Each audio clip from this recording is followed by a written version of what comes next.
Hey everybody, welcome to Gasp Paranormal. My name is Martin. My apologies for the previous videos for not introducing myself. Once again, we're here today to talk about the paranormal. Last time we got a little heavy into it with the scientific and metaphysical aspect of the paranormal. Today, in this video, I want to ease things up a little bit and talk about, let's say, the fun side, if you will, the trivial side of the paranormal. When you go around and you hear about paranormal, you think, okay, ghosts, paranormal is more than ghosts. There's UFOs, anything unexplainable by science as cited by Webster. In this instance, we are talking about the paranormal, and you hear a lot of words associated with the paranormal that are loosely discussed, so to speak. These terms are used fairly lightly in some circles. Ghosts, spirits, entities. Now, supposedly, there is a difference between these three. And I'll run through with them to you. Let's say, for instance, a ghost. What's the difference between a ghost, a spirit, and an entity? Well, let's see. It is suspected that a ghost is someone who's died, who's passed on, but has yet to cross over. For one reason or another, they haven't crossed over. An example I will give you is in St. Augustine at the Sanchez Mortuary years ago. We spoke to an 8-year-old girl named Sarah, and she passed away in 1821 of yellow fever. We suspected she was a ghost. I was there investigating with a sensitive and another investigator, and she so much as told us, or the sensitive picked up on, was she was afraid to cross over to the other side because she didn't know what the white light was. Fear of the unknown is fairly common, especially in children. So if she hasn't crossed over yet, technically, it is supposedly the definition of ghost. Okay? Now you have spirit. Well, what's a spirit? Aren't they all the same thing? Supposedly, a spirit is someone who's passed on and has crossed over to the other side. Now, that's not to say they cannot come back and visit us. They just decided to come back and visit us after crossing over to the other side. It could be a relative of a loved one lost. We've been to customers' homes, and we ran into their dead relatives that come back and overlook the house and make sure the family is safe. They have crossed over according to sensitives, but they have come back to watch over their families. So spirit supposedly has crossed over and has come back. Entity, that is an interesting one. Entity, supposedly, if the meaning is true, you do not want to really be in contact with an entity. An entity supposedly is assumed as a malevolent spirit, and for the most part has never been earth-bound. And that opens up a whole new can of worms. An entity, once again, can be a malevolent spirit, downright evil, and not even earth-bound. We've ran across these before. You hear people get 3 scratches, or you hear 3 knocks on the wall, or anything done in threes. A lot of time that's indicative of a malevolent spirit. And the reason for the number 3 is they're mocking the Holy Trinity, the Father, the Son, and the Holy Spirit, or the Holy Ghost. So, and also they can lie to you and say they're an innocent little girl or friend. So you don't really know what you're coming up against when you're dealing with this. 85% of the residential calls we get that we go out and actually investigate are caused by people dabbling in the paranormal. And I want to stress that's very dangerous, especially if you don't know what you're doing, if you don't know how to protect yourself. When you dabble, you open up a can of worms. We've been to houses that had books on Wiccan and spiritual ritual, witchcraft.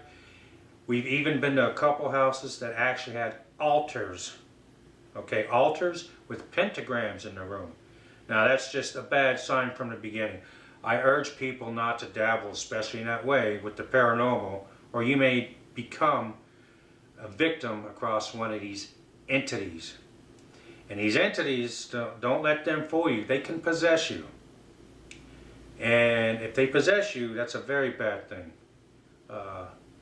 They can force you to do things you otherwise wouldn't do. We went to a customer's house. She was possessed by 3, not 1, but 3 separate entities. Or it could be one posing as 3 different entities. When she gets and drives on the highway and this entity takes her over, she has no control. She can wreck, she can kill herself, hurt herself, or other people. This is not a laughing matter. This is not a joke. If you have something that serious, it is best advised you seek spiritual help in a way of guidance, in a way of, it could be a shaman, it could be a Reiki master, it could be a priest who needs to perform an exorcism if it's on you or the property. So my advice to you is avoid that at all costs. It's one thing to do paranormal investigations, what we do. Now this is what we're about. We investigate and find the truth. We do not go in and solve an exercise or perform exorcisms. That is beyond our realm, and we would not even attempt to try that or put anybody in danger. If we feel you're in danger, we advise you to leave the house and get a temporary place to stay until something can be done to where you contact someone. So that's the basics about that, but once again, to top off and recap, a ghost supposedly is someone who's passed but didn't cross over. A spirit supposedly someone who's passed and has crossed over, and sometimes they come back. And the third one, an entity, well, malevolency, we don't really want to deal with that. There's a lot of sayings, and you see a lot of old-time cemeteries with iron gates and iron fences. Okay, why iron gates and iron fences? Is it cost effective? What are they doing with this? Supposedly, the actual metal iron is supposedly helps keep the spirits in from escaping the cemetery or what have you. Speaking of cemetery, here's another few words that have been banned about that are used loosely. Now, supposedly there's a difference between a cemetery, a graveyard, and burial grounds. If you look back into the 1800s, 1700s, even beyond, let's say you have a typical old city or typical old town. Okay, you come riding into town on a horse, whatever, you come up to town. Basically your town is set up the same way as most other towns. In the center of town, you have your businesses, your saloons, your hotels, your mercantiles, your blacksmiths, yada yada. Surrounding your businesses near the outskirts is living quarters, homes, people, houses where people live in. On the fringes of town, this could be on either one end of the town or the other, or if the town's big enough, there could be one on each end of the town, and that is your church, the town church. There could be more than one, and more than likely they're at the end of town, either end or. Now, back then, these towns, when someone died, they'd go ahead and put them in a coffin. They bring them over to the church, do their thing, and they bury them on the church grounds. But there was a problem with this, because towns began to get real big. They got bigger and bigger and bigger to where the church property no longer could hold all these dead people. So they would have to build another grounds outside of the church, somewhere else, located somewhere else in the town, where they can take on the extra load of dead people. So technically, graveyard supposedly is the very definition of where you bury people on church property. Now this graveyard is, for the most part, is right next to the church. Say if you enter a church, right next to the church, on church property, is your graveyard. That's where people are buried. Now, when that graveyard's full, where are they going to bury the people? You can't bury where you don't have room. except for Louisiana where they buried vertical, I know. So back in the day, what they did was they would have to build a graveyard off-site. In other words, in a different part of town, technically off of church property. Now, a graveyard off of church property assumes a different name. It assumes the moniker of cemetery. So, theoretically, a cemetery is basically a graveyard like a church, but not on church property. Okay, so now, what about burial grounds? Okay, burial grounds are a little bit different. Some of them have borders, some of them do not have borders. Some of them are not organized like cemeteries where you see a row of tombstones, or graveyards where you see a row of tombstones surrounded by a gate. These burial grounds, the only example right now I can think of is Indian burial ground. Okay, you see these a lot prevalent in the desert. You will see them throughout their native land where they reside. And some of these Indians are buried above ground and on a platform, so to speak. Each tribe, their rituals vary slightly, but basically the burial ground is a very sacred place. Indians hold the land sacred, they hold the burial rituals sacred, and they're not afraid to die. They go on knowing they're going to continue doing their work from the other side. It was once pointed out to me by a fellow Indian friend that I talked to is that I thought for the longest time if an Indian was buried without his or her faculties, like if he's missing an arm or a leg, that he will not cross over. I have been corrected in that statement.